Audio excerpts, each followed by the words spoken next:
Listo, Juan Carlos. Entonces salió. Gracias.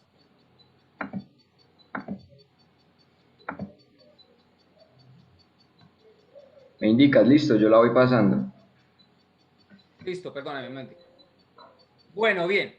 Puede ya comenzar, Julián. Listo.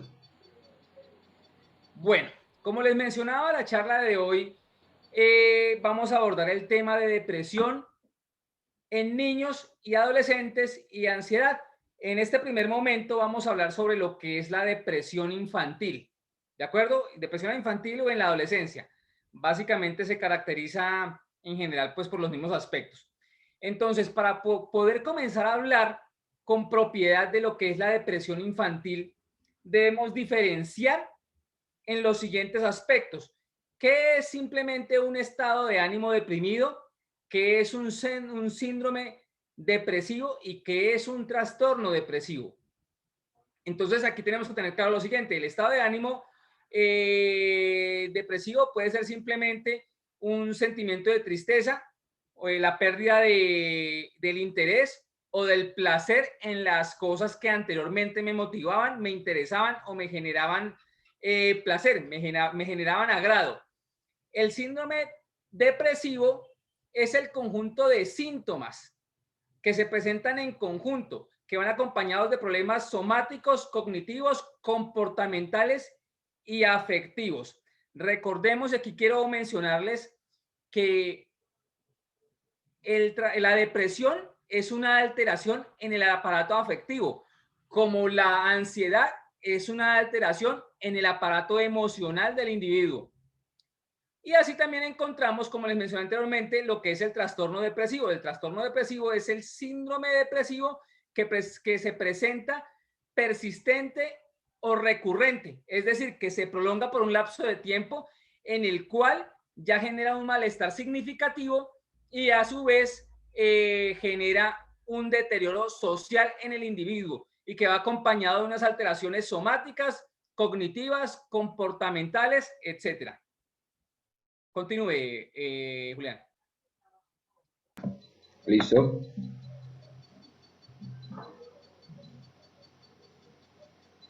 Bien, en las características encontramos el estado de ánimo depresivo la mayor parte del día, casi todos los días. Es decir, cuando vemos que ya esto se va complicando, la sintomatología se va complicando en el niño, comenzamos a ver que ese estado de ánimo depresivo no se presenta de manera aislada un día a la semana, sino que ya se comienza a ver de forma recurrente, como les mencionaba anteriormente cuando les refería acerca del trastorno depresivo, de la etiqueta de trastorno depresivo como tal.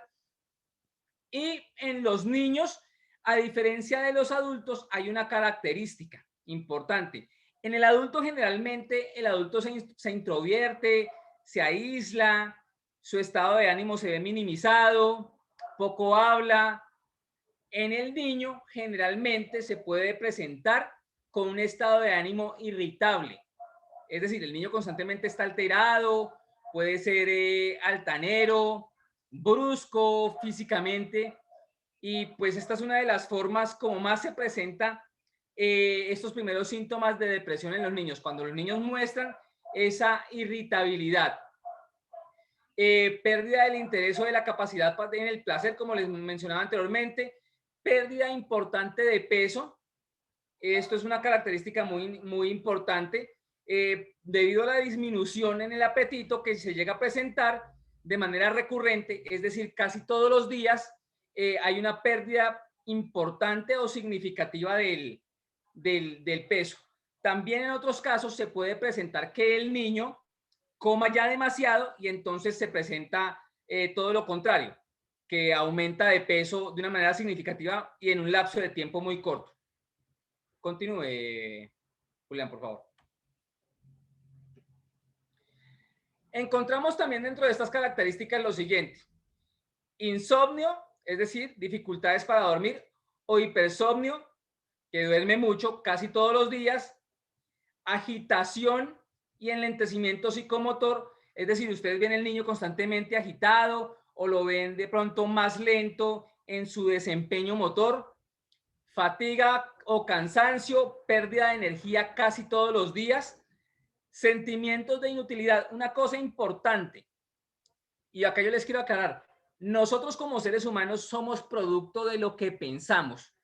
Con base en lo que nosotros pensamos, es decir, de los pensamientos que nosotros generamos, perdón, asimismo generamos nuestros afectos, nuestras emociones, nuestros sentimientos. Si nuestros pensamientos son negativos, nuestras emociones también. Y cuando tenemos pensamientos negativos, pues vamos a generar lo que son las distorsiones cognitivas.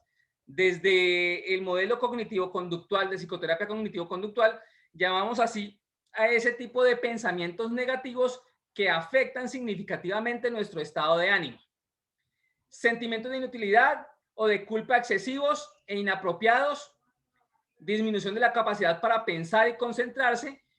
Entonces aquí vemos que el niño que comienza a presentar el síndrome depresivo o los primeros síntomas de depresión, síntomas y signos de depresión, presenta dificultades para concentrarse.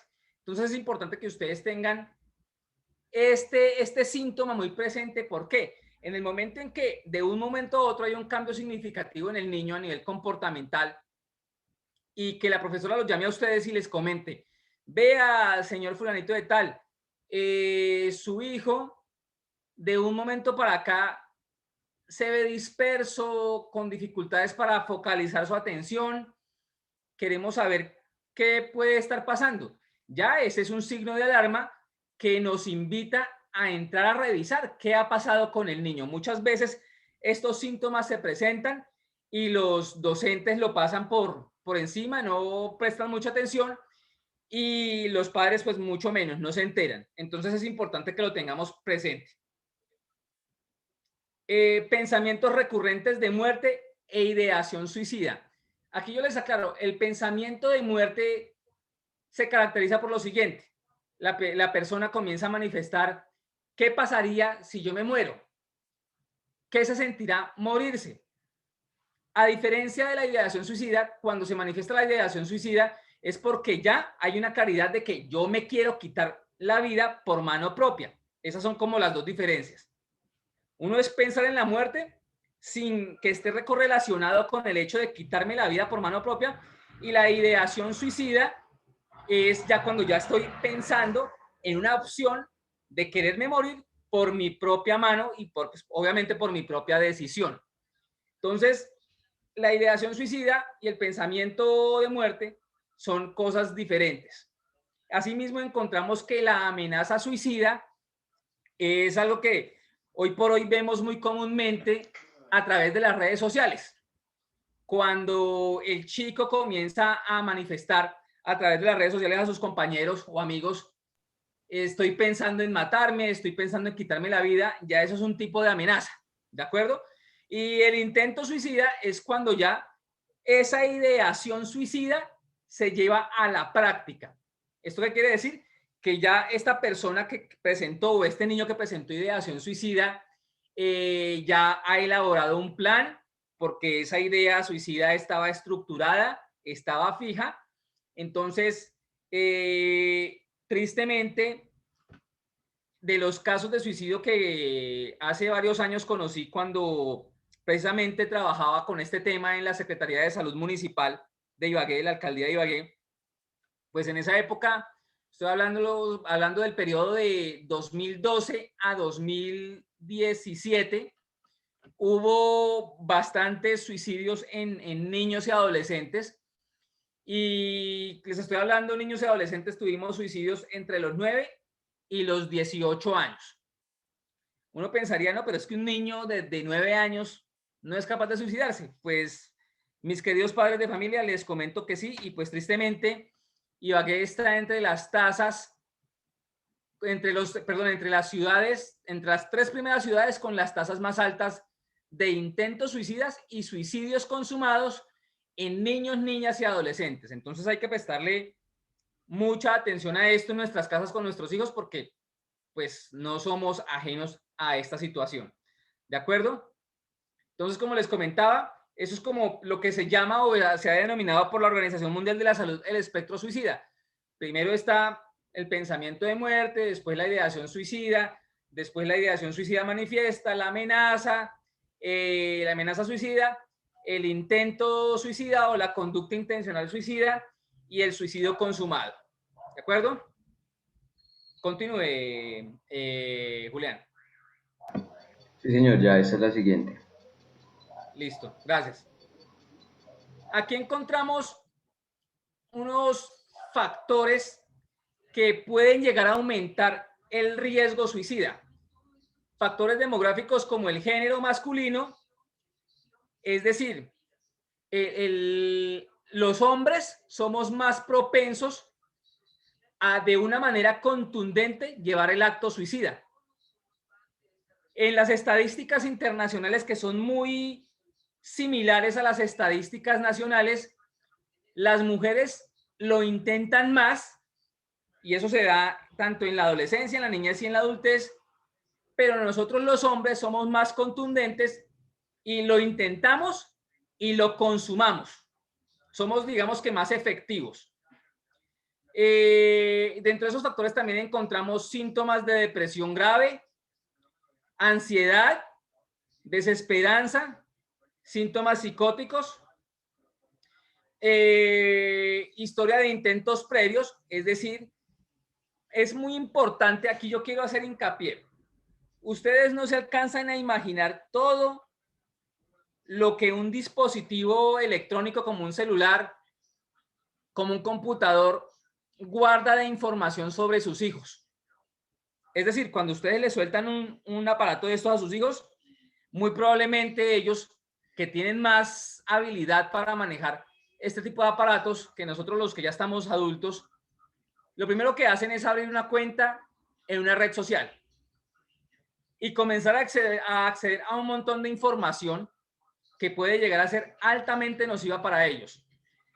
En el año 2015 yo me acuerdo que atendí un caso de una niña de 12 años de edad que se suicidó. Cuando se hizo la revisión con Policía de Infancia y Adolescencia del Facebook de esta niña, pues el experto en el tema, un policía de infancia y adolescencia, verificó y encontró que la niña tenía varias cuentas de Facebook, una que le mostraba a la mamá para dejarla contenta y que no se preocupara la mamá de esta niña, y otras cuentas en las que ella tenía pues contacto con amigos, compañeros, etcétera, etcétera. Se pudo verificar que la chica había manifestado de forma recurrente que se quería morir, que tenía un plan, y se encontró que la forma como ella había planeado cómo suicidarse fue indagando en internet formas de cómo suicidarse. Y pues infortunadamente, y yo se los digo con total claridad, del 100% de la información que hay en internet, el 70% es basura. Son cosas nocivas para nuestros niños y adolescentes. Entonces es muy importante, mis queridos padres de familia, que estemos muy atentos. Hace un par de años, recuerdo en esa época que yo trabajaba en Secretaría de Salud manejando ese tema, la directora nacional de Instituto Colombiano de Bienestar Familiar, de ICBF, manifestaba y daba unas recomendaciones de que a un hijo menor de 16 años, es decir, a una persona menor de 16 años, no es positivo bajo ninguna circunstancia soltarle libremente un dispositivo electrónico, ya bien sea un computador, ya bien sea un celular, una tablet, y que tenga acceso ilimitado a internet. Es decir, si esto por la razón que sea se le va a entregar a un menor de 16 años, debe ser con toda la supervisión del caso por parte de los padres. De hecho, hay unas apps, unas aplicaciones, que se pueden encontrar libremente de control parental a través de Google, de Play Store, en la cual esas aplicaciones pueden hacer o pueden ayudar a los padres para que hagan un control muy detallado de todo el manejo que le da un niño, una niña o un adolescente a este tipo de dispositivos. Si es que es imposible negarles como tal el uso de este tipo de aparatos. ¿De acuerdo? Bien. Encontramos también pues el pensamiento suicida manifiesto cuando ya hay un plan específico y estructurado y pues el niño ya lo ha venido manifestando o la niña o el adolescente. Entonces hay que estar muy pendientes si definitivamente ustedes como padres les permiten que utilicen el Facebook, el Twitter, bueno, yo solamente conozco Facebook, estarles revisando cuál es la información que ellos comparten, cuáles son esas expresiones emocionales y afectivas que ellos comparten a través de estas redes sociales, porque es demasiado importante que ustedes les hagan un seguimiento a ese tipo de contenidos para poder identificar. Más aún si ustedes han visto cambios de comportamiento, cambios emocionales y afectivos drásticos en los niños. Siguiente, Julián, por favor.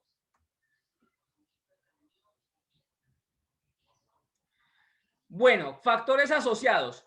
En los niños, los episodios depresivos suelen ir asociados a los trastornos del comportamiento, TDAH o trastorno de déficit de atención con hiperactividad y trastornos de ansiedad. Aquí tengamos en cuenta una cosa. Ustedes no nos van a creer, pero yo con certeza les puedo decir que el TDAH, el trastorno de atención con hiperactividad, es un trastorno que hoy por hoy se ve muchísimo en las escuelas públicas y en los colegios privados, en la primaria. ¿Qué sucede? Que infortunadamente no hay identificación o detección temprana de este tipo de trastorno, por ende no se remite a valoración por salud mental, es decir, a psicología clínica infantil y a psiquiatría infantil o a neuropediatría o neuropsicología infantil. Y pues infortunadamente muchos docentes caen y los compañeritos caen en el error de rotular a este tipo de niños. Entonces es el niño cansón, el niño vago, el niño que no le gusta trabajar, que es perezoso. Y los padres tampoco se enteran y caen en ese mismo error, porque no hay una identificación clara tempranamente y por eso no se puede llevar o no se lleva a valoración por salud mental y no tenemos un diagnóstico oportuno.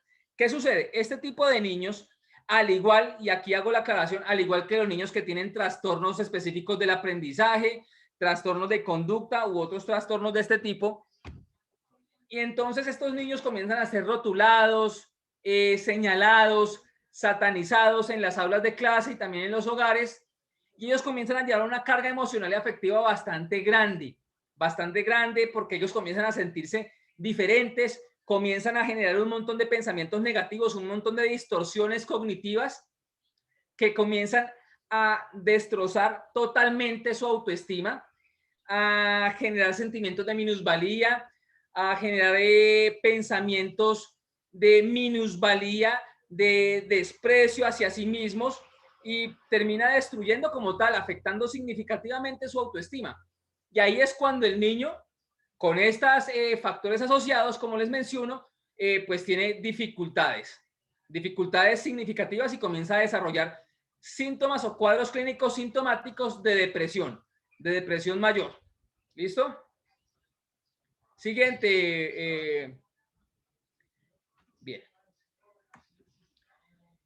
A nivel biológico, pues la depresión es una enfermedad, es un trastorno mental que puede ser heredado. Y pues cuando es heredado, pues tenemos que tener también mucho cuidado.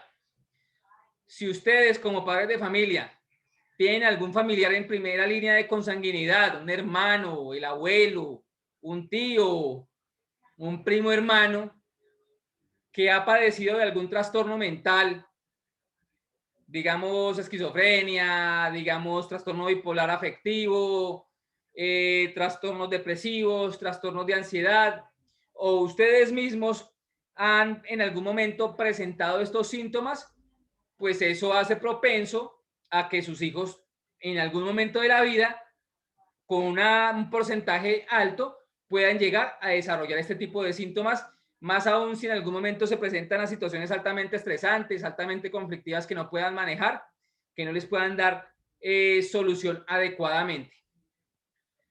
Entonces encontramos pues el aspecto biológico, que ahí encontramos el genético. Bien, encontramos los aspectos de influencias sociales. Entonces las situaciones altamente aversivas, altamente traumáticas, aunque a mí pues el término traumático poco me gusta, no lo utilizo, pero para que ustedes me comprendan un poquito más con ese término, como situaciones como el divorcio de los padres, violencia intrafamiliar, situaciones de este tipo de dinámicas a nivel intrafamiliar, problemas económicos, pueden generar en el niño que pueda llegar a presentar síntomas o cuadros clínicos sintomáticos de depresión.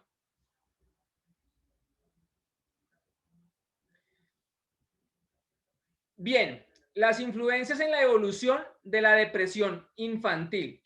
Entonces ahí encontramos lo que les hablaba hace un momento, las distorsiones cognitivas, que como les decía son pensamientos, como tal las distorsiones cognitivas son pensamientos, pensamientos negativos, que son opiniones negativas sobre sí mismos, del mundo y del futuro, ¿de acuerdo? O sea, no solamente estas distorsiones cognitivas van orientadas a pensar mal de sí mismo, sino también pensar del mundo, del contexto que lo rodea y del futuro. El futuro, un futuro desesperanzador, un futuro que no me satisface, un contexto social, que ese es el mundo del que les hablo, que no es placentero, que es negativo para mí o que lo percibo como niño de manera negativa.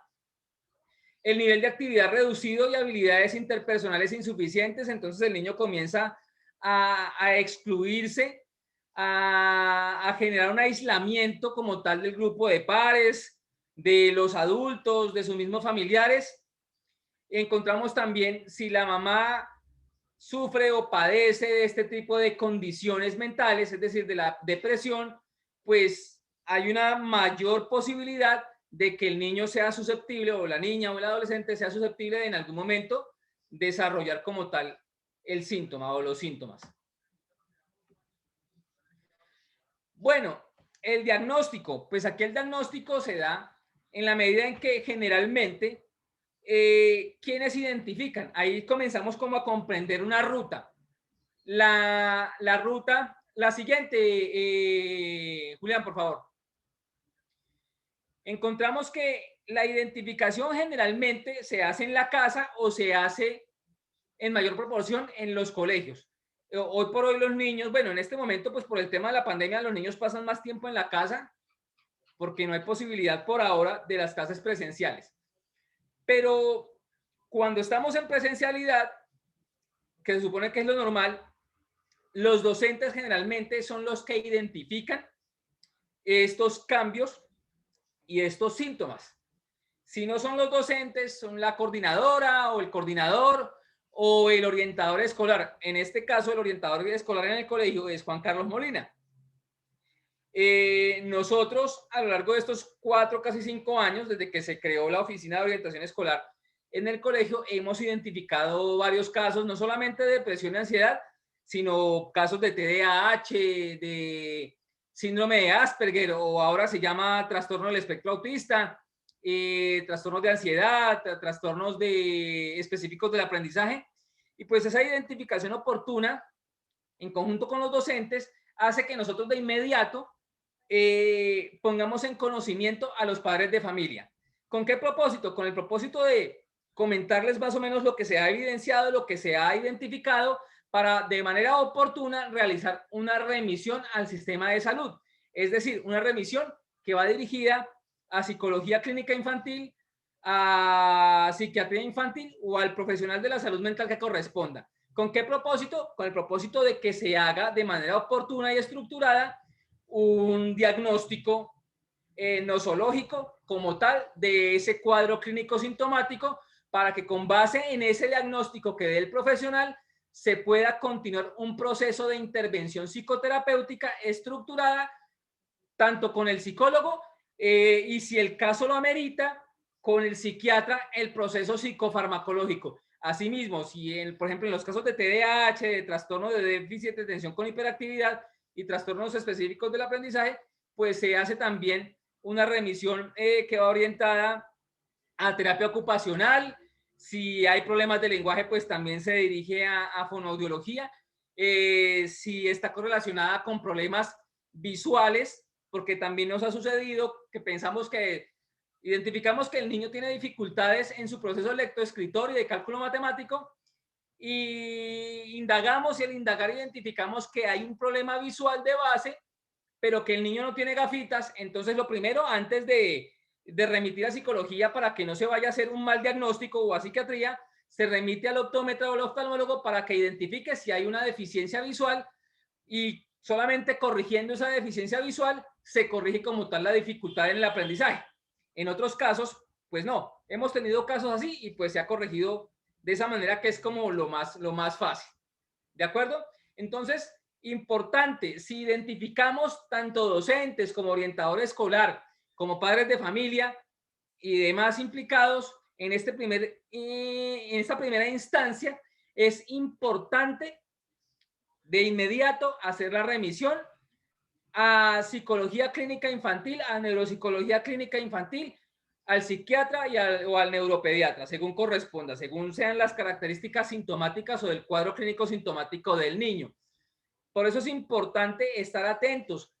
Una solicitud temprana de apoyo al profesional de la salud mental puede evitarnos muchos problemas a posteriori. Entonces, para que lo tengamos en cuenta, papás. Siguiente. No, anterior, la anterior. Anterior, Julián, por favor. No, siguiente. Siguiente. Espera, le digo acá porque se perdió. Búsqueda de diagnóstico. Diagnóstico. Eso. La siguiente a esa. Listo, muchas gracias. Entonces, cuando hablamos de diagnóstico, la depresión tiene muchas caras. Y al tener muchas caras, pues tenemos muchas etiquetas, que son las que encontramos dentro de los manuales de diagnóstico clínico estadístico, como por ejemplo el DSM-5, que es el Manual de Diagnóstico Clínico Estadísticos, quinta revisión, y el CIE, próximamente CIE 11, que es la Clasificación Internacional de Enfermedades, revisión número 11, y encontramos los siguientes diagnósticos: la depresión mayor, la depresión crónica, el trastorno de adaptación con ánimo depresivo, el trastorno afectivo estacional, el trastorno bipolar afectivo, que es el que anteriormente se llamaba trastorno maníaco depresivo, el trastorno de desregulación del estado de ánimo disruptivo. Cada uno tiene sus características. La depresión crónica es el que conocemos como la distimia, trastorno distímico, que es un trastorno que es recurrente y permanente por un lapso de tiempo muy largo. La depresión mayor es un trastorno que se puede presentar a partir, o que se puede diagnosticar a partir de 2 semanas de una recurrencia del cuadro clínico sintomático durante esas 2 semanas. Y cuando comienzan a presentarse esos síntomas, no esperemos a que el tiempo pase, porque generalmente los síntomas no decrecen. Los síntomas con el tiempo se van fortaleciendo y van haciendo aún mucho más daño al fortalecerse en el individuo.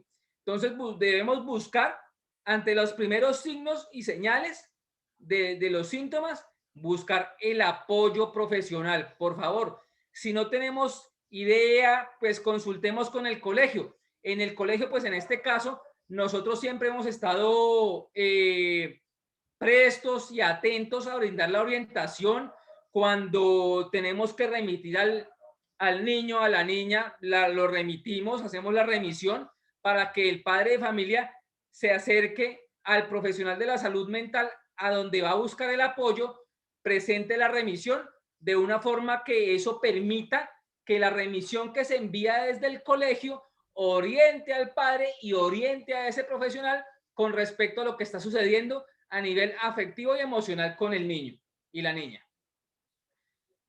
Siguiente, Julián. Bueno, aquí yo les digo algo. Infortunadamente, nosotros tenemos un sistema de salud bastante deficiente.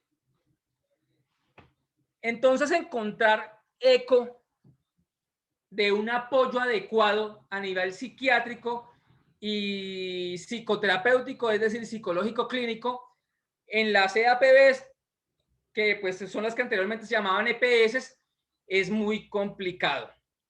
Porque una cita con un psiquiatra, por ejemplo, usted lleva a un niño a donde el psiquiatra infantil. Entonces el niño se supone que va para que el psiquiatra lo evalúe para poder hacer o emitir un diagnóstico. Infortunadamente, las sesiones de tanto con el psiquiatra y con el psicoterapeuta, es decir, con el psicólogo clínico, son de 15 minutos, en el mejor de los casos 20 minutos. Y eso yo lo conozco muy bien porque he trabajado con el sistema de salud y esas son las grandes dificultades o las grandes barreras que nos encontramos. Padres de familia, olvídense que uno como profesional, porque no somos adivinos, no somos brujos, podemos diagnosticar de una manera eficiente, eficaz, ética y respetuosa a un paciente. En 15 minutos no.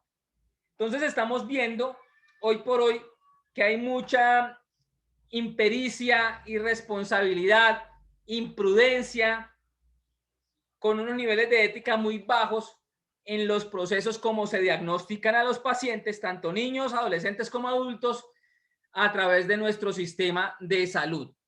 Entonces vemos que el niño muy inquieto, pero que no cumplía con todos los criterios diagnósticos del DSM-5 y del CIE-11, es diagnosticado con TDAH y lo medican y terminan dañando a ese niño, porque simplemente era un niño con mayor actividad física, un niño algo necio, pero ¡pum! Y de eso hay estudios en Colombia por cantidades. Estudios que van orientados a lo que es el sobrediagnóstico del TDAH.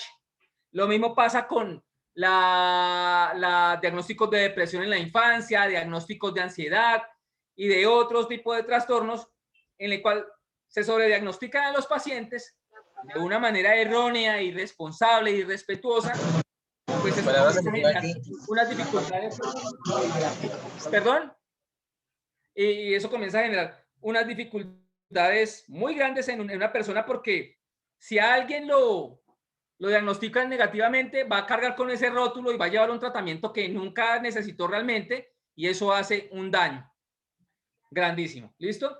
Entonces, nosotros como psicólogos clínicos, yo, por ejemplo, en mi consulta a un paciente, para poder diagnosticar a una persona, a un paciente, sea niño o adulto, según el cuadro clínico sintomático por el que llegue y el motivo de consulta por el que llegue, por respeto, dentro de mi proceso de evaluación, que es el primer estadio del proceso de psicoterapia, yo me he hecho aproximadamente entre 3 y 5 sesiones, porque uno debe aplicar escalas o instrumentos, es decir, test clínicos, si el cuadro clínico sintomático y la hipótesis de lo que pueda tener el paciente, el chico, la niña, es relacionado con la depresión, pues se aplican escalas de depresión, si es de ansiedad, se aplican escalas de ansiedad, o según lo que corresponda, según ese cuadro clínico sintomático.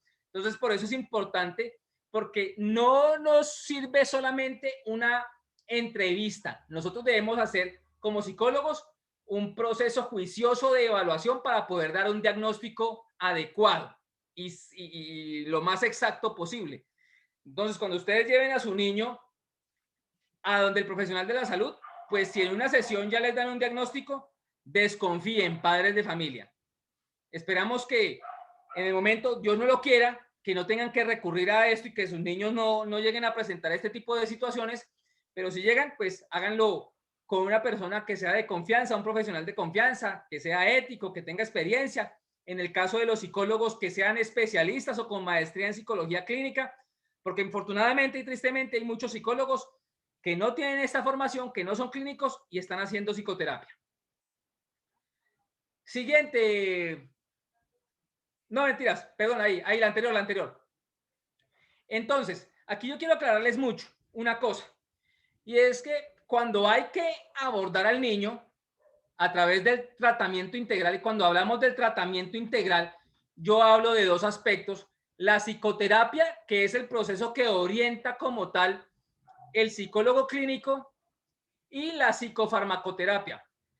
Por protocolos de salud mental en Colombia, un paciente que presente cuadros clínicos sintomáticos de depresión, de ansiedad, que esté en un nivel moderado a severo o grave, no solamente debe tener el abordaje por el psicólogo clínico, debe tener un acompañamiento por el psiquiatra también, porque es necesario que haya o que se oriente un proceso psicofarmacológico, es decir, con el medicamento. Cuando se presenta este tipo de cuadros clínicos, es decir, de ansiedad y de depresión en los niños, pues el tratamiento psicofarmacológico generalmente es con fluoxetina en suspensión o impramina. Entonces, a estos medicamentos no hay que tenerles miedo, pero a lo que hay que tenerle miedo es a un mal concepto o a un mal diagnóstico por parte del psiquiatra o del psicólogo clínico en su defecto. Pero sí hay que medicar. Vuelvo y les digo, cuando los síntomas están en un nivel moderado a severo o grave. Siguiente. Recomendaciones para los padres. Esto es muy importante, padres de familia. Es importante conocer a sus hijos.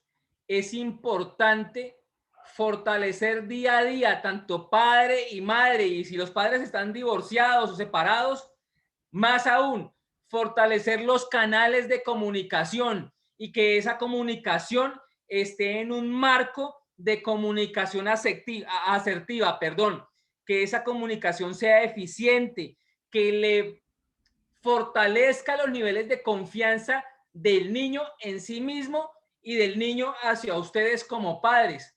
Es importante, la comunicación es uno de los factores que puede en ciertos momentos o en la mayoría de los momentos prevenir que el niño se deprima. Y si se deprime, perdón, el diálogo, la comunicación adecuada va a servir para que el niño se abra con ustedes, les exprese lo que le está pasando en el momento indicado para que ustedes como tal tomen las determinaciones indicadas para la situación.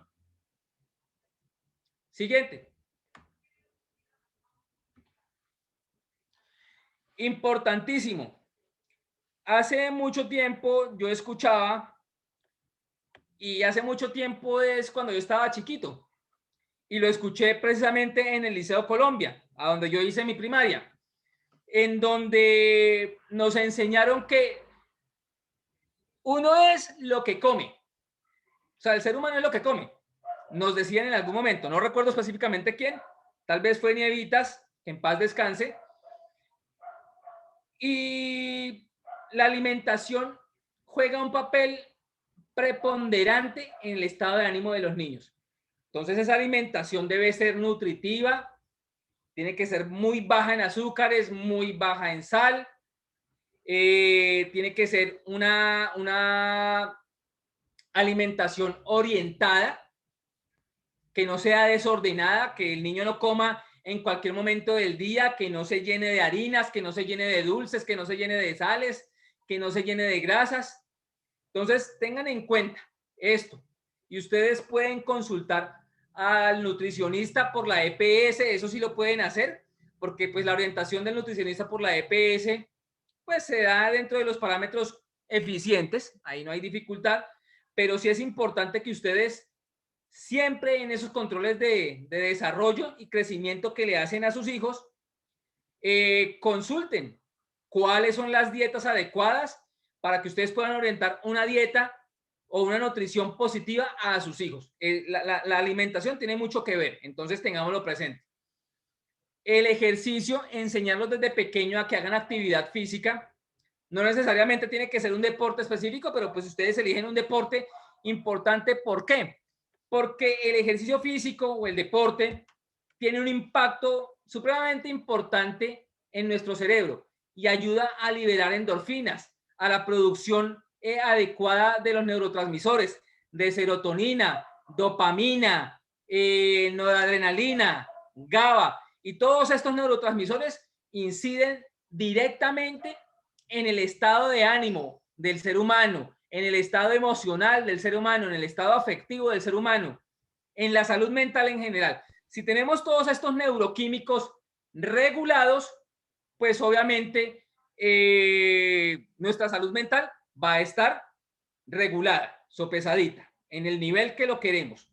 ¿De acuerdo? Nuestros pensamientos van a estar en un orden positivo, nuestras emociones van a estar reguladas y nuestras conductas, pues, igual. Bien, siguiente. Algo importantísimo. Saquémonos de la cabeza de que pasar mucho tiempo con los hijos o con nuestros hijos es lo que ellos quieren. En la mayoría de los hogares en donde se pasa mucho tiempo con los hijos, pues hay una característica muy común, y es que hay muy poca calidad. O sea, hay cantidad, pero no hay calidad. Entonces yo los invito a que quienes lo hacen, pues excelente. Quienes no lo hacen, replanteen cómo están administrando ese tiempo que comparten con sus hijos, que sea de calidad, que sea orientado a espacios en los cuales puedan compartir, jugar, conocerse, conozcan a sus hijos y den la posibilidad de que sus hijos los conozcan a ustedes. Pregúntenles qué sienten, qué piensan, qué desean, qué les gusta, cuáles son sus hobbies, cuáles son sus comidas favoritas, cuáles son sus amigos, cuáles son las actividades que hacen en el diario vivir, cuáles son las actividades que hacen en el colegio, con qué compañeros son más amigos, con qué compañeros o con qué otras personas tienen dificultades, con qué profesor tienen dificultad, con qué profesor tienen más simpatía y empatía. Desen la oportunidad, miren que eso no cuesta nada. Yo sé que venimos de un proceso de ya un poco más de un año, aproximadamente 14 meses que hemos venido en esta crisis sanitaria, en la pandemia por SARS-CoV-2, y eso ha en muchos hogares obligado a que permanezcamos mucho tiempo con los niños, pero ese tiempo es de muy baja calidad o de pésima calidad, porque se han incrementado los conflictos, se han incrementado la violencia intrafamiliar, y eso no lo digo yo, esas son estadísticas que tiene el Instituto Nacional de Salud. Se ha incrementado la violencia intrafamiliar en esta época de pandemia. Y pues cuando hablamos de violencia intrafamiliar, las primeras víctimas, ¿quiénes son? Los niños y las mujeres, es decir, las madres. Entonces replanteemos esto. Sus niños requieren de tiempo, no de mucho tiempo, requieren de tiempo con calidad. Entonces, yo los invito, Juan Carlos también los invita, el Liceo Colombia los invita a que replanteen cómo están administrando, como les decía anteriormente, ese tiempo con sus hijos, porque es sumamente importante que ustedes repiensen, reestructuren ese tiempo, las actividades, lo que hacen, la postura que ustedes tienen en el manejo relacional con sus hijos. Eso es de suma importancia, padres de familia. Siguiente, Julián, por favor. Algo importante, y yo sé que a muchos de ustedes no ven la hora de que vuelvan las clases presenciales al 100%, porque pues para muchos, no digo a todos, pero sí muchos, la paciencia se les acabó, colapsaron. Y yo les comprendo, pero los niños no tienen la culpa. Es importante desarrollar habilidades para la comprensión y la paciencia con los niños. Que si el niño necesita apoyo, no es porque quiera molestar o porque tenga ganas como se dice vulgarmente o como decían las abuelas, tenga gadejo. No, es por una necesidad. Y el niño, como les digo, requiere tiempo. Entonces tengamos paciencia al momento de sentarnos y explicarles, comprender que ellos son unos niños y no tienen la capacidad de aprendizaje que tiene un adulto. Ellos están en un proceso de exploración, muchas cosas no las conocen y por eso mismo necesitamos la paciencia, porque la paciencia es lo que nos va a permitir poder determinar y establecer cuánto tiempo podemos estar con el niño y de qué forma o cuál forma es la más adecuada y la más asertiva para poderle explicar a ese niño lo que él requiere según la necesidad que él tiene. Entonces, démonos la posibilidad de ser pacientes y comprensivos. Más adelante con Juan Carlos tenemos pensado precisamente en el momento en que haya la posibilidad del tiempo y el espacio, orientar un taller para padres en donde podamos enseñarles o podamos suministrarles herramientas para que los padres de familia puedan desarrollar precisamente esas habilidades de paciencia y comprensión y de comunicación asertiva, de resolución de problemas, de autocontrol con los niños. ¿Para qué? Para que cualquier problemita que se presente, por falta de paciencia, por falta de comprensión, no se exacerbe y redunde o termine explosivamente en un conflicto que posteriormente deje secuelas emocionales y afectivas para los niños y también para ustedes. ¿De acuerdo? Entonces tengámoslo presente. La paciencia y la comprensión. Bien. Hasta este momento, Juan Carlos, podemos hacer dos preguntitas para pasar con ansiedad. Hagamos un espacio de preguntas. Sí, porque pues, continuamos con ansiedad. Entonces yo quisiera, si el tema fue hasta el momento claro, si me enredé, si hago muchas muecas, me disculpan, pero yo tengo un problema en los ojos y no tolero las luces. Y pues acá tengo mucha luz encima porque tengo una enfermedad en los ojos que se llama síndrome de Parinot, no tolero las luces.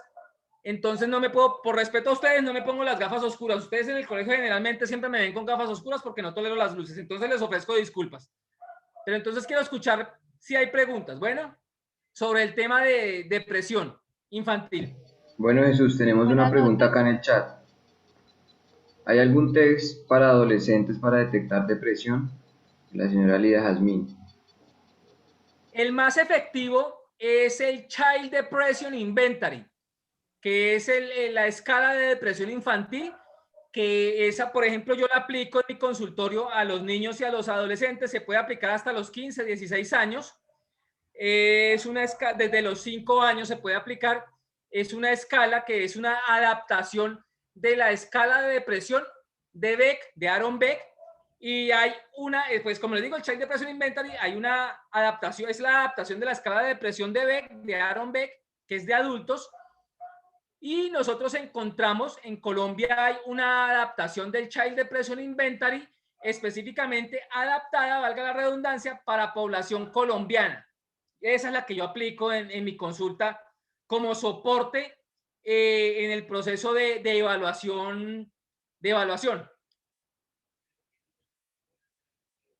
Bueno, por favor, las preguntas que tengan me las pueden dejar aquí en el chat para que sea más ordenado.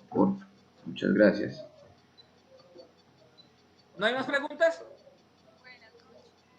Por el momento en el chat no. Listo, entonces continuemos, Julián. Ahí Listo. donde habíamos quedado. Ansiedad infantil, por favor. Muchas gracias a las personas que preguntan, a la persona que preguntó.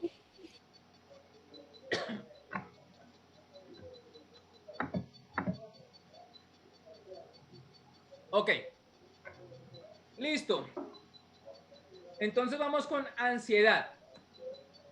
Como les decía anteriormente, la ansiedad es un trastorno, es una alteración emocional y la depresión es una alteración afectiva. ¿De acuerdo? Entonces, los trastornos de ansiedad causan preocupaciones y miedos exagerados. Es decir, cuando hablamos de ansiedad, es lo que coloquialmente llamamos la persona muy nerviosa. ¿De acuerdo?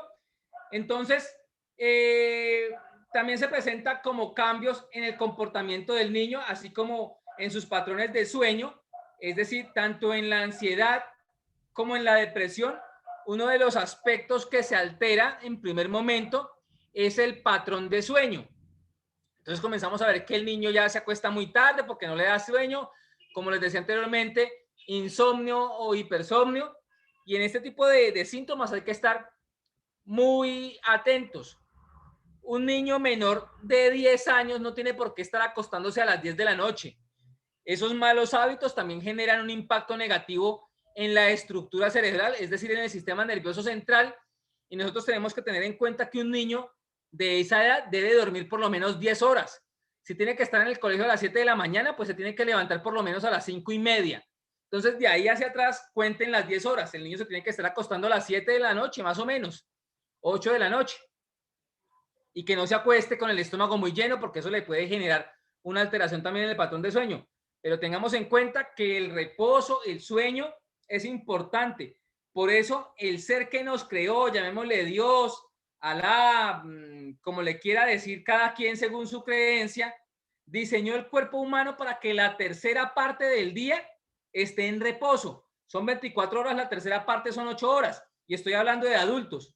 En los niños, al menos 10 horas deben dormir los niños para que tenga un reposo adecuado y posteriormente pueda tener la energía suficiente para poder funcionar. ¿Listo? Siguiente, Julián.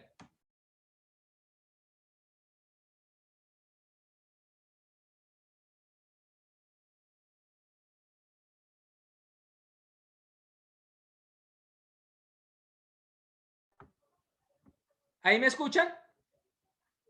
Sí, señor. Es que, no sé, me lo silenciaron desde allá un momento, pero bueno. Bien, ¿cuáles son los tipos de trastornos de ansiedad? En los niños encontramos trastornos de ansiedad igual que en los adultos. Tenemos el trastorno de ansiedad generalizada, que es esa exacerbación del nerviosismo y del miedo en todas las situaciones de manera recurrente. Eso fue tal vez el año pasado, sí, tal vez el año pasado, tuve un pacientico del colegio que pues la mamá muy preocupada me buscó. Les pongo este ejemplo sin dar nombres porque no hay necesidad de hacerlo. Eso es reserva del sumario. Pero les cuento, el niño venía presentando sí síntomas de ansiedad, nerviosismo, preocupación constante, pensamientos negativos, etcétera, etcétera. Estaba presentando dificultades para concentrarse, eso le estaba generando un bajo rendimiento académico. Entonces la señora consultó primero con el psiquiatra, con una psiquiatra infantil. Esta psiquiatra en 15 minutos le puso el rótulo de una vez, la etiqueta, trastorno de ansiedad generalizada. La señora me buscó, la mamá del niño. Efectivamente me pidió, llegó con el diagnóstico. Yo le dije, un momentico, señora. Primero le pregunté cómo fue ese proceso de diagnóstico. No, pues yo fui y en una sesión ya me lo diagnosticó. Entonces yo le dije, no, vamos a volver a evaluar. Y evidentemente que se encontró que sí, el niño sí presentaba síntomas de ansiedad, pero no hasta el punto de rotularlo con la etiqueta de diagnóstico de trastorno de ansiedad generalizada. Eso es muy delicado. Entonces yo le dije a la señora, y aclaro acá una cosa, yo no estoy en contra del medicamento, pero en este caso específicamente encontré elementos para decirle a la señora, no comencemos con el medicamento. Espérese un momentico, espere tantico. Vamos a comenzar con la psicoterapia y vamos a mirar en un lapso de 2 meses cómo nos va con el niño. Programamos un proceso de 12 sesiones, que es el equivalente a 3 meses, y el niño en la mitad del proceso, o sea, en mes y medio, ya estaba arrojando resultados positivos. Entonces, ¿qué encontramos? Que no hubo necesidad del medicamento. Obviamente acá es importante resaltarlo. La mamá de este niño y el papá se consagraron al 100% y se adhirieron 100% al proceso de psicoterapia con el niño. Y eso es un factor supremamente importante, un factor de protector para que la psicoterapia, en el caso de este niño, haya sido tan eficiente y tan eficaz. ¿De acuerdo? Entonces, bueno, les digo esto porque es importante que ustedes lo sepan. Bien. Siguiente.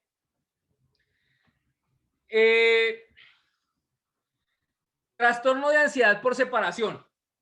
Este tipo de trastornos se presenta en niños pequeños y es generalmente cuando el niño comienza a tener que desprenderse de sus padres o a separarse de sus padres, pero muestra una gran dificultad para poder adaptarse, perdón, a ese nuevo entorno donde llega. Entonces, de una manera muy exacerbada, a través del llanto, de gritos, de pataleta, manifiesta su malestar, es decir, su ansiedad por esa separación que tiene o en la que se ve inmerso de sus padres.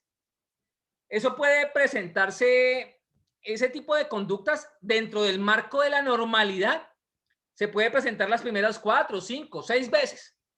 Pero si ya después de ese lapso de tiempo, ese desprendimiento de los padres sigue manifestándose, ya ha pasado ya 3, 4 meses y las pataletas del niño son exacerbadas, grita, llora desproporcionadamente, deben consultar con el psicólogo clínico, con el psicoterapeuta, porque ya no es normal. Puede estarse presentando los síntomas de ansiedad por separación. Entonces es importante consultar, ¿de acuerdo? Siguiente. La fobia social o trastorno de ansiedad social, que también le llaman. Anteriormente se llamaba fobia social, ahora se llama trastorno de ansiedad social. Ese es el trastorno que se caracteriza por un miedo exacerbado en las relaciones interpersonales, a comunicarnos con los demás. Entonces, si el niño tiene dificultades para socializar con sus compañeros, pero más allá de las dificultades, me refiero a es que haya un miedo latente y manifiesto de ese niño a interactuar con sus compañeros, que ya sude, que tiemble, que manifieste que no le gusta, que no le agrada estar con sus pares, con los docentes, etcétera, y que le genere un temor significativo, por ejemplo, enfrentarse a una exposición frente a sus compañeros, frente a su docente, pues puede estar presentando ya síntomas de trastorno de ansiedad social. Y esto a la postre, cuando esté más grandecito, en la adolescencia ya o en la misma infancia, en los últimos estadios de la infancia, puede llegar a desencadenarle, por ejemplo, una agorafobia, que es decir, una fobia a estar en espacios abiertos. Entonces se va a ver, digamos que inmerso en una situación de que ya no quiere salir de la casa porque el miedo es bastante grande, bastante significativo. Entonces debemos estar atentos a este tipo de cosas si ustedes ven que en algún momento se han presentado. Mutismo selectivo, otro tipo de trastorno de ansiedad. Entonces, esta es una forma extrema de fobia social que hace que los niños estén tan exacerbadamente asustados que en ciertos momentos, o sea, de manera selectiva, con algunas personas o en algunos contextos, dejen de hablar. ¿De acuerdo? Entonces ellos en la casa pueden hablar sin ningún problema porque en la casa no sienten ese miedo exacerbado. Pero en la escuela o en el club deportivo o en otro contexto con otros familiares puede presentar ese mutismo selectivo, es decir, dejar de hablar por el miedo que les genera. Encontramos la fobia específica, que pues como su nombre lo indica, es una fobia, es un miedo exacerbado a algo específico. Ya puede ser un ratón o, en fin. El año pasado no, hace unos 2 o 3 años en el colegio tuvimos un caso de un niño que presentó un niño muy pequeño de los primeros cursos de preescolar, y este niño presentó pues unos síntomas fóbicos específicos. El niño tenía un miedo exacerbado a las matas, o sea, es decir, a las plantas, al pasto. Juan Carlos estuvo trabajando el caso en el colegio desde la psicopedagogía.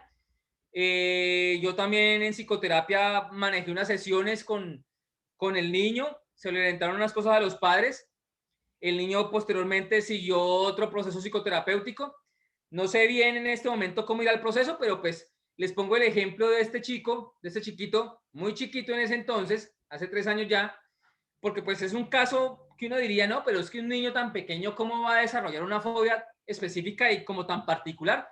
Pero sí, se presenta y entonces nosotros trabajábamos con él en el colegio una técnica que se llama desensibilización sistemática, que básicamente era a través de un proceso de aproximaciones sucesivas, de paso por paso, aproximarlo al objeto fóbico, que en este caso eran las matas, y que él fuera progresivamente tocándola, y también a través de modelamiento, que un compañerito sirviera como modelo y la tocara la planta, y él también se motivara y se entusiasmara a tocar la planta para poder desmontar ese pensamiento negativo, esa distorsión cognitiva con respecto a que posiblemente la planta o el pasto le pudiese hacer daño.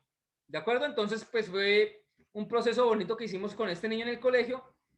Más adelante indagaremos qué habrá sucedido con el chico. Siguiente. Bueno, ¿cuáles son los signos y los síntomas de ansiedad? Entonces encontramos que pues hay que tener muy claro que los cambios drásticos emocionales y comportamentales del niño son los que nos dan luces para comenzar a identificar esos primeros síntomas. Entonces ya los vemos muy agitados, los vemos muy pensativos, aislados, muy nerviosos, o pueden comenzar a manifestar, es que me duele el estómago, es que siento las manos con mucho sudor, muy mojadas, muy pegajosas, es que siento la boca seca. Bueno, yo en este momento tengo la boca seca, pero no es por ansiedad, es por estar hablando tanto, pero bueno. El corazón acelerado, entonces mamá, tengo taquicardia, pero ¿qué pasó? ¿Te asustaron? No, no, no, no ha pasado nada. Esos son los primeros signos que nosotros debemos tener en cuenta para comenzarnos a alarmar, pero no alarmarnos de una manera desproporcionada, alarmarnos con el objetivo de buscar soluciones, buscar posibles soluciones al problema o a la dificultad que se esté presentando. ¿Listo? Siguiente. ¿Cuáles son las causas? Las causas, padres de familia. Entonces, hay varias cosas que pueden desempeñar un papel para que se desarrollen los síntomas. ¿Listo? Entonces, dentro de esas encontramos los factores genéticos, es decir, si la mamá, el papá, el abuelo, la abuela, un tío ha tenido este tipo de diagnóstico de ansiedad generalizada, agorafobia, fobia específica, fobia social, cualquier tipo de fobia, cualquier tipo de trastorno de ansiedad, pues posiblemente si el niño está presentando los síntomas es porque hay herencia, hay pues la posibilidad de que la enfermedad la esté desarrollando porque es hereditaria como tal. Bueno, encontramos también dificultades en los neurotransmisores. Entonces, como les mencionaba anteriormente con la depresión, aquí hay unas dificultades en el proceso de recaptación y de transmisión intersináptica de la noradrenalina, que es un neurotransmisor, la serotonina, otro neurotransmisor que se llama GABA. Y entonces cuando los recaptadores de estas sustancias en las neuronas no las toman, no las recaptan de manera adecuada y no las transmiten de neurona en neurona, pues comienza a presentarse esa dificultad. Por eso es que el medicamento psiquiátrico en este tipo de casos es importante. Pero obviamente el proceso neuroquímico y neurobiológico y neurofisiológico es mucho más amplio, pero pues no nos vamos a detener en eso porque es un tema muy amplio. Las situaciones de la vida. Aquí encontramos situaciones altamente estresantes, niños que tienen muy poca capacidad para resolver problemas y que se enfrentan a situaciones aversivas, a situaciones traumáticas, situaciones que ellos no puedan darle una adecuada resolución, pues son situaciones que generan ansiedad y que si esas situaciones son recurrentes, por ejemplo, la violencia intrafamiliar, por ejemplo, dificultades académicas que son recurrentes, el niño comienza a generar esos miedos de manera exacerbada hasta que comienza a desarrollar el cuadro clínico sintomático y posteriormente como tal el trastorno. ¿Qué sucede? Eso es como cuando uno estira un cauchito. El cauchito estira y aguanta hasta cuando se rompe. Pero ya después de que se rompe, y me refiero es cuando ya se presentan los síntomas, ya no hay vuelta atrás. Ya la enfermedad quedó y quedó para toda la vida. Por eso es importante una identificación temprana para que haya un diagnóstico temprano y se pueda, digamos que tomar decisiones de una manera satisfactoria que propendan por la salud mental del niño. Conductas aprendidas. Este es otro factor importante. Si la mamá, el papá presenta este tipo de trastorno y el niño ha visto desde muy pequeño que la mamá, cuando ve una cucaracha y la señora es fóbica y hace el escándalo, manifiesta su miedo a la cucaracha, pues lo más probable es que el niño o la niña aprenda esa conducta, la modele y desarrolle también a través del tiempo, en los primeros años, esa fobia. Y cuando esté más grandecito, pues también presente esa fobia específica a la cucaracha, al ratón, a la araña, a otro tipo de animales o de objetos fóbicos como tal. Siguiente. ¿Cómo se tratan los trastornos de ansiedad? Pues de igual forma, primero hay que solicitar el apoyo del del psicólogo clínico, psicoterapeuta infantil, del psiquiatra, buscar que haya un abordaje para la evaluación, el diagnóstico, y en este caso, tanto como en la depresión o como en la ansiedad, según el nivel de gravedad, entre moderado o grave o severo, pues se determinará si se requiere como tal el medicamento. ¿De acuerdo? Y tanto en depresión como en ansiedad, el modelo de intervención psicoterapéutico más eficiente y más eficaz es el modelo cognitivo-conductual.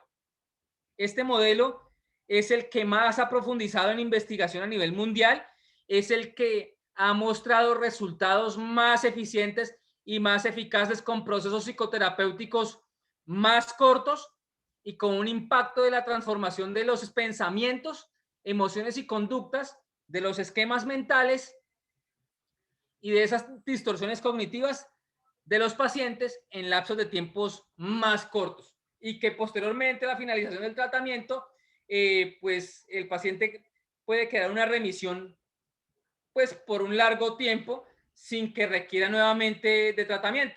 Recordemos, los trastornos mentales no son curables. Se les da tratamiento para que haya un manejo, pero no se curan. Bien. En la terapia cognitivo-conductual, en este tipo de casos, cuando el niño presenta depresión o ansiedad, la terapia no solamente es con el niño, la terapia es con el padre y con la madre, o con el adulto que sea el responsable, el tutor del niño, porque los padres deben aprender, igual que el niño, o los niños que padezcan este tipo de condiciones mentales, deben aprender a afrontar sus miedos, a modificar pensamientos, a desarrollar habilidades para la resolución de problemas, a desarrollar habilidades para el control de impulsos, un sinnúmero de cosas que a través de técnicas psicoterapéuticas basadas en evidencia empírica, es decir, no son cosas que alguien se inventó ahí a la topa tolondra, a la loca, sino que han tenido un estudio riguroso a través del tiempo y que tienen sustento científico, han dado resultados en grupos humanos de eficiencia y eficacia. Entonces, el tratamiento psicoterapéutico cognitivo-conductual es el más adecuado, es el que sirve para este tipo de condiciones mentales, como les digo, tanto en niños como en adolescentes como en adultos. ¿Listo? ¿Cómo pueden ayudar a ustedes a su hijo? Primero, buscando el apoyo profesional. Segundo, cuando ya estén en el proceso terapéutico, vincúlense a ese proceso terapéutico. No es que yo dejo al niño con el psicólogo y me voy, chao, y vuelvo dentro de una hora. No, acompáñenlo. Háganse partícipes de ese proceso. Sírvanle como modelo, afrontando los miedos. Pregúntenle sobre sus pensamientos, sobre ciertas cosas. Traten de buscar a profundidad, con paciencia y con comprensión, por qué están sintiendo esos síntomas de ansiedad. ¿Qué le genera? ¿Qué persona les hace sentir miedo? ¿Qué cosas les hacen sentir miedo? ¿Qué cosas les disgustan? ¿Qué cosas los ponen, entre comillas, nerviosos? El diálogo es fundamental, fundamental en todos los momentos de la vida con los niños. Hay que motivar y animar a sus hijos. No les permitan que se introviertan, que se aíslen, que se alejen del grupo de pares, porque eso lo que va a hacer es reforzarles sus miedos. Nuevamente, ayúdenlos con mucha comprensión y con mucha paciencia. Esas son las recomendaciones, porque pues ir más a profundidad es lo que se dice como tal en psicoterapia, y pues son aspectos mucho más profundos, mucho más técnicos y más difíciles de abordar en tan poco tiempo. Entonces yo quiero pues escuchar preguntas tanto sobre el primer tema como del segundo tema. Ahora sí, pues estará el tiempo disponible para que ustedes pregunten lo que más quieran. Bueno, ¿Cuántos están conectados, Julián? Este micrófono es para los 59. padres. Ok, se fueron algunos, pero bueno, no importa. Están los que quieren estar y a los que les interesa. Hola, buenas noches. Bueno, ahora sí me escuchan. Buenas noches, mamá, ¿cómo está? Muy bien, gracias. Mira, yo tengo una pregunta, anécdota y otra pregunta como tal. La pregunta anécdota es, bueno, un especialista que no sea de salud mental puede llegar a medicar niños, digamos, para temas como este. El neuropediatra. No, una dermatóloga. Ah, no, nunca, nunca. ¿Cómo no? No, pues. Bueno, yo nunca. les voy a contar, ahora sí les voy a contar la anécdota. Resulta que yo tengo una niña que ella es adolescente y ella tiene una carga académica bien pesada. Tuvo el año pasado una carga académica bien pesada pues en el colegio y empezó a caerse el cabello. Entonces pues yo la llevé al dermatólogo para ¿Ansiedad? que... Ajá. Y la dermatóloga, entre otras cosas, pues la fue medicando. Yo no le vi problema, pero entonces el tema era que Mariana mantenía con sueño. Ella vivía con sueño todo el día y las clases, pues no estaba activa en la clase porque ya estaba todo el tiempo. Yo le suspendí eso. Hago la salvedad. En este caso, motivo de consulta, la niña se le estaba cayendo el pelo. Obviamente uno piensa, tiene algo en el cuero cabelludo. Vamos donde el dermatólogo. El dermatólogo en ese caso puede medicar, pero si es que la niña, el diagnóstico es que tiene un hongo, tiene alguna condición tópica en el cuero cabelludo. Pero si ella le va a decir a usted, ay, no, es que se le está cayendo porque tiene ansiedad, entonces yo la medico para la ansiedad. Obviamente es una imprudencia, una impericia, una irresponsabilidad, una falta de ética. Es como si a mí me llega a mi consultorio un niño con problemas visuales y yo le hago el examen optométrico, cuando yo soy el psicólogo clínico. Entonces, aberrante y preocupante que hayan ese tipo de médicos, además médicos especialistas. Muy grave. Bueno, yo lo que hice fue suspenderle a la niña el medicamento y bueno, como tratar de ayudarle, como hacerla que se relajara un poquito más, porque además ella es demasiado juiciosa, entonces ella se estresaba mucho, todo lo contrario a Samuel Tomás. Y la otra consulta que es consulta es que tú decías que los niños no hay que tenerlos como mucho tiempo con celular y con computador, y en eso estoy de acuerdo, pero también decías hay que mirar los niños que están publicando en sus redes sociales. Entonces, ¿quiere decir que los niños sí es recomendable que tengan redes sociales? No, aquí yo aclaro, no es recomendable que tengan menos de 16 años. Si usted le van a dar un celular de esos que llaman flechitas, que solamente sirven para llamar y no más.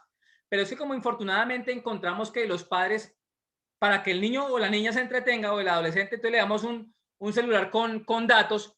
Entonces los chinos tienen redes sociales y si ya se les permitió, infortunadamente, y ustedes no tienen ya, digamos que la posibilidad de quitárselo porque eso va a generar más problemas, pues entonces estén muy cercanos supervisando eso.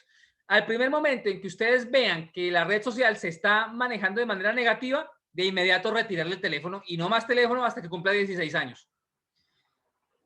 En la última revisión del DSM-5, el Manual de Diagnóstico Clínico Estadístico de los Trastornos Mentales, ya está tipificado la adicción al Internet y a las redes sociales como trastorno mental y es un trastorno de ansiedad. Bien, y bueno, volviendo al tema, dentro de los temas que tú nombraste de ansiedad, pues no está el que podía estar teniendo mi hija, que es el tema de ansiedad por, no sé, académico, no sé cómo se llamaría eso, ¿no? Mucho estrés por tanta carga que tenía en esa época.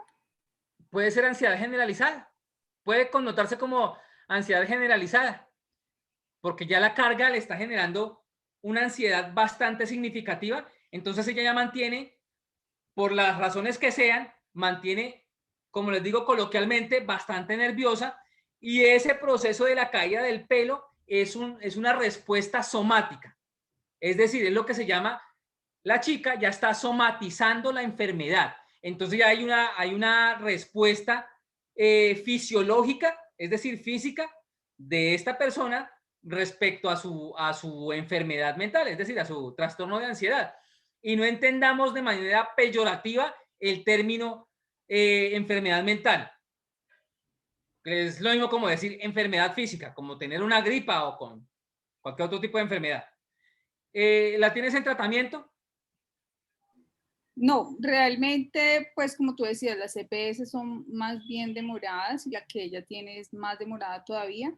Entonces yo lo que hice fue suspenderle, obviamente, el medicamento que le mandó la señora, porque a mí me dio como por leer lo que le había enviado. Yo realmente creía que lo que le había enviado era como un tratamiento para que no se le cayera el pelo y dije, no, pues alguna vitamina. Realmente no le tomé. Cuando Gravísimo, ya vi que la muy niña, grave. cuando ya vi que la niña estaba como muy adormecida todo el tiempo y duerma y duerma y duerma, y en ella no es normal eso, entonces yo le miré y dije, no, esta señora mira lo que le mandó. Entonces se lo suspendí, pero pues a ella le gusta mucho la pintura, ella pinta al óleo, hace cositas como esta, por ejemplo. Y Excelente, usted excelente. lo que Mamá, te hizo digo fue una cosa. comprarle La lienzo, pintura, el comprarle dibujo, óleo y hágale. la pintura y el dibujo es un excelente canalizador para decrecer los niveles de ansiedad. Pero vuelvo y te digo, no es buenísimo, pero no es suficiente. Entonces, ¿cuántos años tiene? Mariana tiene 16 años.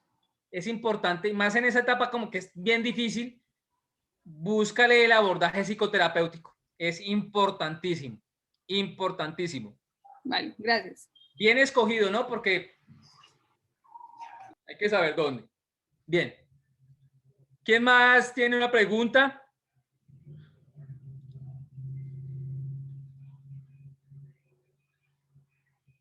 Buenas noches. Muy buenas noches, mamá. ¿Cómo está? Mucho gusto. Ay, muchas gracias. Pues yo desde hace rato estoy aquí levantando la mano, pero no me he dado cuenta que era así hablando por aquí ya directamente. Bueno, pues Tranquila. yo hablo también desde mi experiencia. Yo tengo un hijo adolescente y presentó problemas de depresión. Y pues en todo este proceso que hemos surtido con él, porque afortunadamente él pidió ayuda, él dijo, necesito que me ayuden con alguien porque pues no me siento bien, no sé lo que me está pasando y quiero mirar qué es lo Sí. que se puede hacer.